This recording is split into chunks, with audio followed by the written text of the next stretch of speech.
अजीज़ दोस्तों नमस्कार। अजीज़ दोस्तों, इंग्लैंड के इलेक्शंस के हवाले से कुछ आपके सामने चीज़ें रखना चाहूँगा। इससे पहले मैं ज़रा ये ईरानियन प्रेसिडेंट के हवाले से ईरान की आर्मी ने रिपोर्ट पेश की है कि कोई क्रिमिनल एक्टिविटी अभी तक उस हेलीकॉप्टर क्रैश में नज़र नहीं आई है। अब ज़रा मेरे मित्र ज्ञानी मेजर गौरव आर्या आपको आधे मिनट में ईरान के प्रेसिडेंट की हिस्ट्री बताएंगे। आप तेहरान में जहां पे पागल मुल्ले रहते हैं, मौलाना रहते हैं, जब तक उनके सर पे आप एक डेजी कटर नहीं मारोगे, आप जाके देखिए गूगल में व्हाट इज डेजी कटर।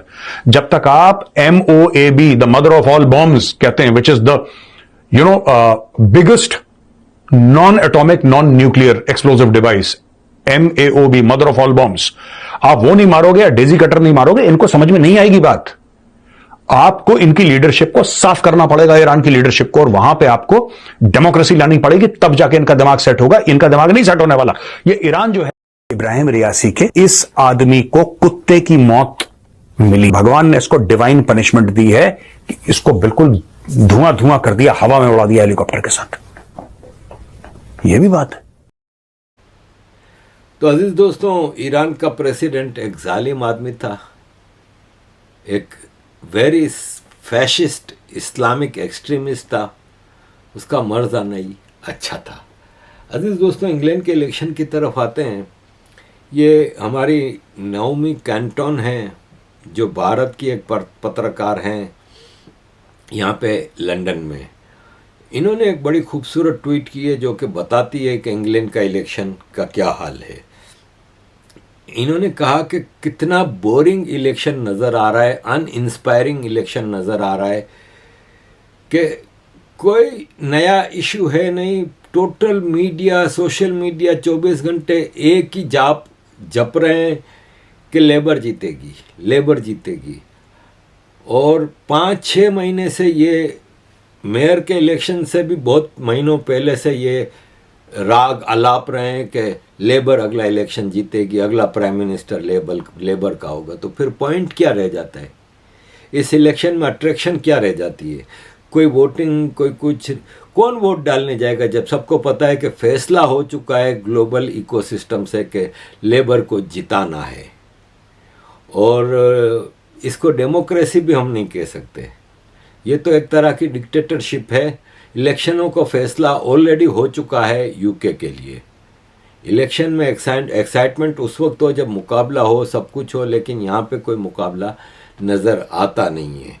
और अजीज़ दोस्तों, जैसा कि ये भी फरमा रहे हैं जे बीचर के लेबर गवर्नमेंट मस्ट है, स्टारमर अगला प्राइम मिनिस्टर है। हालांकि लेबर के MPs के और काउंसलर्स के इतने सारे स्कैंडल्स आए हैं पूरे मुल्क में, लेकिन इसके बावजूद लेबर में विक्ट्री का जश्न ऑलरेडी मनाना शुरू कर दिया है। लेबर की MP शार्लोट निकोलस के इलेक्टोरल फ्रॉड कितने थे ये देखने वाले हैं। अजीज दोस्तों, हमारे एक बड़े अच्छे भारतीय हैं, British Indian, Virendra Sharma ji.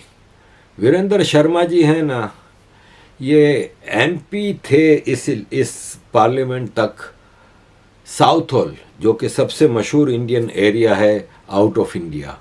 South hall London का वो एरिया है जहाँ पे प्योर इंडियन एरिया कहलाता है। वहाँ का MP, काउंसलर, मेयर सब इंडियन होते हैं।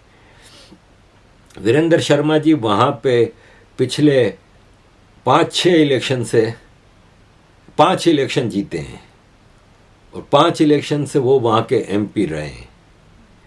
इन्होंने अभी लेबर पार्टी के, तो इन्होंने अभी लेबर पार्टी के लेटर लिखा है लेबर पार्टी को कि अब मैं इस इलेक्शन में अपना नाम पेश नहीं कर रहा और मैं अगले इलेक्शन में हिस्सा लेने के लिए तैयार नहीं हूँ। इन्होंने ये भी कहा है कि इसका मतलब ये नहीं है कि मैं लेबर को सपोर्ट नहीं कर रहा, लेकिन मैं लेबर को सपोर्ट कर रहा हूँ और मेरी सपोर्ट हमेशा लेबर के साथ रहेगी। मैं तन मन धन के साथ लेबर के साथ हूँ, लेकिन अब मैं इलेक्शन पॉलिटिक्स से बाहर हूँ। अजीज़ दोस्तों, इलेक्शन पॉलिटिक्स से इस बार बहुत सारे एमपीज बाहर हो रहे हैं। आपको पता है लेबर की मुस्लिम अपीजमेंट और टेररिस्ट अपीजमेंट, ये ख़ास तौर पे हमास को टोटल सपोर्ट कर रहे हैं लेबर वाले। लेबर का पिछला जो चेयरमैन था जेरमी कॉर्बिन, वो तो खुल के हमास की सपोर्ट कर रहा है, हमास की रैलीज में जा रहा है, सब कुछ। सारे लेबर के एमपी, काउंसलर, मेयर हमास को सपोर्ट कर रहे हैं। तो बहुत सारे लोग नाराज़ होकर वीरेंद्र शर्मा जी, जिन्होंने ज़िंदगी लेबर पार्टी के साथ गुजारी है, तो अब वो पार्टी तो नहीं छोड़ सकते, लेकिन वो शायद इस तरह अब वो इनके साथ चल नहीं सकते। ऐसे तकरीबन इस पार्लियामेंट जो कि डिज़ोल्व हो रही है कल, उसमें 120 एमपीज़ ऐसे हैं जो अगले इलेक्शन में हिस्सा नहीं ले रहे। 120 एमपीज़। नॉर्मली आपको पता है कि सिटिंग एमपी तो सबसे पहले अपना नाम पेश करता है, लेकिन 120 एमपीज़ अब थक गए हैं। जिस किस्म की ब्रिटेन की पॉलिटिक्स हो गई है, मुस्लिम अपीजमेंट की, और इस्लामोफोबिया एक ऐसा हवा खड़ा कर दिया गया है कि आप अत्याचार को अत्याचार नहीं कह सकते। आप अत्याचार को अत्याचार कहें कि फलां ने इस्लाम के नाम पे ये किया, यू आर इस्लामोफोबिक। और फिर आपका वो हशर होता है कि आपकी इज्जत भी मिट्टी में मिल जाती है, आपको अदालतों के भी चक्कर काटने पड़ते हैं और हर तरफ से मसले होते हैं, और आपको फिर ख़तरे हो जाते हैं कि आप अगर सच बोलोगे तो आपको जिहादियों से ख़तरा होगा। और जिहादी एक माइंडसेट है, ये नहीं है कि 2% मुसलमान जिहादी हैं, नहीं, माइंडसेट मोर देन 50% है। आप इस्लाम की गलत कार्यों के बारे में 100 मुसलमानों को सामने बिठा के बात करेंगे ना, उसमें से 50 तो आपसे लड़ने के लिए आ जाएंगे, मारने के लिए आ जाएंगे, 25-30 आपको गालियां देंगे, 5-10 नाराज हो जाएंगे, 1 या 2 होंगे 100 में से जो आपको कुछ नहीं करेंगे या नाराज भी नहीं होंगे और आपसे ताल्लुकात रखेंगे। इस हद तक है। तो लोग अब इस इंग्लैंड की पॉलिटिक्स से थक गए हैं, डर गए हैं। और अजीज दोस्तों, ये है यूके का नेक्स्ट प्राइम मिनिस्टर। ये जो है ना केयर स्टारमर, इसने 2003 में जब लेबर पार्टी की सरकार थी यहाँ पे, तो इसने लेबर पार्टी की सरकार के खिलाफ एक केस किया था। उसका लॉयर था ये। उस केस में लेबर पार्टी की सरकार के खिलाफ केयर स्टारमर जो था वो लॉयर था, और केस ये था कि जो इलीगल माइग्रेंट्स आते हैं ना, उनको बेनिफिट दिए जाएं। बेनिफिट अगेन आपको बता दूं, फ्री में घर, कौंसल टैक्स फ्री, हफ्ते का एक लिमिटेड रकम मिलेगी, पर बच्चा आपको इतनी रकम मिलेगी, स्कूल फ्री, स्कूल का खाना पीना फ्री, हेल्थ सेक्टर पूरा फ्री, मेडिकल इवन फार्मेसी से दवाइयाँ भी फ्री, टोटल मुफ्तखोर, हरामखोरी। वो बेनिफिट इलीगल माइग्रेंट्स को नहीं मिलते थे 2003 तक। तो 2003 में लेबर सरकार के खिलाफ अदालत में केस किया। उसमें लेबर सरकार के खिलाफ केयर स्टारमर ये वकील थे और केस जीते थे, जिसके नतीजे में आज साल का 50 बिलियन पाउंड खाली बेनिफिट्स में जा रहा है इन लोगों को। ये अगला प्राइम मिनिस्टर होगा। सोचें इंग्लैंड का क्या हाल होने वाला है। ये किसी ने खूबसूरत वो बनाया है कि खूब मेहनत से पढ़ो लिखो, एक अच्छी जॉब हासिल करो, मेहनत करो, मेहनत करके जॉब अच्छी करो, ताकि आप जो कमाएंगे उसमें से हम टैक्स लेके इन हरामखोरों को, मुफ्तखोरों को देंगे। अजीज दोस्तों, इस इलेक्शन में ये हो रहा है। So it's official, and you have heard that I will be standing as your parliamentary candidate in the Bradford West elections. Tell the world, tell them all, that Muhammad Ali is here and he's not going anywhere. Bradford West will become independent, inshallah. And let's remember this, from the river to the sea, Palestine will be free. अब आप मुझे ये बताएं कि ये आदमी कह रहा है कि हम यहाँ पे मिनी गज़ा बनाएंगे और पूरा इस्लामिक हिसाब किताब करेंगे। एक क्रिश्चियन अगर अपने ही इस देश में, जो कि क्रिश्चियन देश है, हालांकि सेक्युलर है, लेकिन बहरहाल इसमें ये बात कर दे ना, तो उसको फौरन कोर्ट में ले जाएंगे, उसके ऊपर केसेस बन जाएंगे। लेकिन ये एक आदमी ये इतनी बड़ी बात कर रहा है और किस किस्म की बातें कर रहा है इधर, अब आप खुद सोचें कि मज़े से घूम रहा है ये। इन लोगों को ख़तरा नहीं है जो डायरेक्ट टेररिज्म कर रहे हैं, एक तरह की ख़तरा हम जैसों को है जो कि सच सामने रख रहे हैं। अजीज़ दोस्तों, ये हालत है इस वक्त कि आप देख रहे हैं कि पुलिस भाग जाती है इनके आगे से। इनकी किसी की हिम्मत नहीं कि इनके खिलाफ आवाज़ उठा सके, पुलिस भी कुछ नहीं कर पाती। ये देखें ना, हमास 7 अक्टूबर टी शर्ट पहन के मज़े से लंदन में धड़ल्ले से घूम रहा है, कोई पूछने वाला नहीं। ये बात तो फैक्ट है ना कि 7 अक्टूबर को हमास ने टेररिज्म की थी। बाद में इसराइल ने जो क्या गलत है सही है वो सब चीज़ें आपकी मर्जी। 7 अक्टूबर को जो हमास ने किया था वो तो प्योर टेररिज्म थी। सिविलियन म्यूज़िक कंसर्ट में बच्चे बैठे हुए थे, उनको आपने अगवा करके रेप किया, होस्टेज बनाया, मार दिए, हजार सिविलियन आपने मार दिए। लेकिन वो टी शर्ट पहन के ऐसे ही जैसे अल-कायदा 9/11 पहन के अमेरिका में कोई टी शर्ट पहने घूम सकता है? ये हमास 7 अक्टूबर की टी शर्ट पहन के मज़े से घूम रहा है, इसको कोई नहीं रोक रहा। और ये देखें, ब्रिटिश आर्मी में खाली 450 मुसलमान हैं ब्रिटिश आर्मी में, लेकिन ISIS इस्लामिक स्टेट जो टेररिज्म कर रही थी उसका साथ देने के लिए 750 ब्रिटिश मुस्लिम गए थे उस जिहाद में हिस्सा लेने के लिए। 15,500 मुसलमान इस वक्त ब्रिटिश जेलों में हैं। टेरर वॉच लिस्ट पे इस वक्त 40,000 मुसलमान हैं। और एक रिसेंट पोल में बताया गया है कि 46% मुसलमान हमास को सपोर्ट करते हैं, 46% ब्रिटिश मुसलमान हमास को सपोर्ट करते हैं। और ये बातें कह के मैं भी इस्लामोफोबिक बनता जा रहा हूँ। अजीज़ दोस्तों, बात दरअसल ये है कि यहाँ पर रहने वाले मुसलमान यूरोपियन से नफ़रत करते हैं, क्रिश्चियन से नफ़रत करते हैं, हिंदुओं से नफ़रत करते हैं, बुद्धिस्ट, ज्यूज़, एथेइस्ट, कुत्तों, gays, lesbian, pork, wine, beer, यहाँ की सिविलाइजेशन, यहाँ की कल्चर, यहाँ की ट्रेडिशंस और इस मुल्क से भी नफ़रत करते हैं। लेकिन जब आप इनके बारे में ये बात करो तो आप इस्लामोफोबिक हो। अजीज़ दोस्तों, ये हमारे मौलवी तारिक मसूद ये कहते हैं कि जितने बच्चे पैदा कर सकते हो करो। वो फ्रॉग, मेंढक की तरह बच्चे पैदा करो ताकि तुम लोगों को अलाउंस मिलता रहे और ऑस्ट्रेलिया जैसे कंट्री को तुम लोग पूरा भर दो।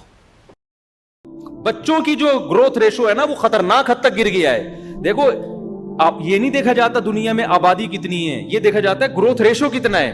ऑस्ट्रेलिया में बच्चा पैदा करने पर पैसे मिलते थे, तो पाकिस्तानियों ने इसके अलावा सारे काम छोड़ दिए वहां जाके।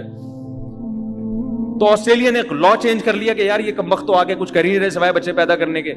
तो मैं जब ऑस्ट्रेलिया गया, मैंने उनको कहा कि भाई आपने गवर्नमेंट ने अलाउंस देना बंद कर दिए, तो इससे आपकी स्पीड पे फर्क नहीं आना चाहिए। आप दूसरा काम भी करें लेकिन स्पीड आप वही रखें जो आपकी माजी में थी। स्पीड क्यों? इतना बड़ा कंट्री है ऑस्ट्रेलिया, बरसाती मेंढकों की तरह भी बच्चे पैदा हो, भरने वाला नहीं है। ये जब आपको सीख दी जाएगी आपके मौलवियों की तरफ से, आपके कम्युनल लीडर्स की तरफ से, असदुद्दीन अवैसियों की कमी नहीं है। दुनिया के हर मुल्क में मौजूद है मुसलमानों के लिए असदुद्दीन अवैसी। यहाँ पे भी बहुत सारे असदुद्दीन अवैसी हैं। पाकिस्तान तो खैर भरा पड़ा है, इंडिया भी भरा पड़ा है ऐसे असदुद्दीन अवैसियों से। लेकिन ये है कि पूरे इस मुल्क को टेक ओवर करते जा रहे हैं। और सिचुएशन ये है कि अब यहाँ के लोग भी थक गए हैं। और इमिग्रेशन का तो हाल ये ख़राब हुआ है पिछले 2 सालों में कि मतलब यूँ समझ लें कि 2019 में 2 लाख इमिग्रेंट्स आए थे। 2020 में कम हो के 2021 के 20 और 21 के दरमियान कोविड की वजह से बहुत ख़त्म हो गया था तकरीबन। लेकिन फिर शूट किया है 2023 और 2024 में 7 से 8 लाख इमिग्रेंट आया है पर ईयर। इमिग्रेंट्स का हाल इतना तेज़ी से हो रहा है। और अजीज़ दोस्तों, फिर ये होता है, ये शेफील्ड है और शेफील्ड में 25 लोगों को हॉस्पिटल ले जाना पड़ा, नहीं 25 अरेस्ट हुए और कई लोगों को हॉस्पिटल, 22 को हॉस्पिटल ले जाया गया। टोटल शेफील्ड सिटी का हाल ख़राब था, पूरा अमन ख़राब हो चुका था, इसलिए कि माइग्रेंट्स ने सारा कानून अपने हाथ में ले लिया था। अजीज़ दोस्तों, ये एक माइग्रेंट फैमिली है, इसके 11 बच्चे हैं और इसकी बीवी प्रेग्नेंट है 12वें बच्चे से। इसके पास 3 बेडरूम का घर है जो कि कौंसिल ने फ्री दिया था इसको। अब ये शिकायत कर रहा है कि मेरे इतने बच्चे हैं, मेरे लिए 3 बेडरूम का घर पूरा नहीं पड़ रहा और मेरी वाइफ प्रेग्नेंट है, मुझे बड़ा घर दिया जाए। अब आप बताएं कि आपके पास अगर घर नहीं है, ज़ाहिर है आप कौंसिल के घर में रह रहे हैं तो आपके पास बेनिफिट भी लेते होंगे आप, तो इतने सारे बच्चों को पैदा करने की ज़रूरत क्या थी भाई साहब आपको? लेकिन नहीं, पॉपुलेशन जिहाद इसी को कहते हैं। ये इनके जहनों में बिठाया गया है कि भूखे मरो, कुछ भी करो, लेकिन बच्चे पैदा करते रहो। तो इस तरह पॉपुलेशन बढ़ा रहे हैं और अब ये कौंसिल के गले पड़ा हुआ है कि मुझे बड़े घर दो। अजीज़ दोस्तों, खबरें तो मेरे पास बहुत सारी हैं। यूके के हवाले से आखिरी खबर आपके साथ शेयर करूंगा कि एक और केस ग्रूमिंग गैंग का सामने आया है, अदालत में है। 12 से 13 साल की 2 स्कूल गर्ल्स को रेप और फिर उनका धंधा किसने किया, मेरे बताने की ज़रूरत ही नहीं। आदम अली, पाकिस्तान। आदम अली को शेफील्ड क्राउन कोर्ट से सज़ा होगी। ये टैक्सी ड्राइवर था और इसने 12 और 13 साल की 2 लड़कियों का 20 साल पहले रेप किया था। वुलविच रोड, ग्रीनविच, इसने इन 2 लड़कियों को रोधरम, अगेन मशहूर तरीन एरिया जहाँ पे लॉर्ड नज़ीर हुआ करता था, ISI का चमचा, 2002 से 2004 के बीच में इसने इन लड़कियों का रेप किया। आदम अली का असल नाम रिजवान रज़ाक है। इन 2 लड़कियों ने उस वक्त ये रिपोर्ट नहीं किया था, लेकिन जब ये 30 साल की हो गई हैं तो इन्होंने ये रिपोर्ट किया और नेशनल क्राइम एजेंसी के ऑफिसर्स को बताया गया। तो फिर आदम अली के ऊपर केस बना और लड़कियों ने बताया कि ये ब्रेमली में हमें अपने घर ले गया था और कई बार हमें रेप करता रहा है और हमें ब्लैकमेल करता रहा है। फिर इसके बाद एक दूसरी लड़की 13 साल की थी, उसको आदम अली और उसके दोस्तों ने ग्रूम किया और उसको ड्रग्स और ड्रिंक की आदत लगा के कई महीनों तक उसका भी रेप करते रहे। अब इसके ऊपर केस चल रहा है, बहुत जल्द इसको अदालत से सज़ा होगी। अजीज़ दोस्तों, thank you very much for all your support. Kindly keep supporting.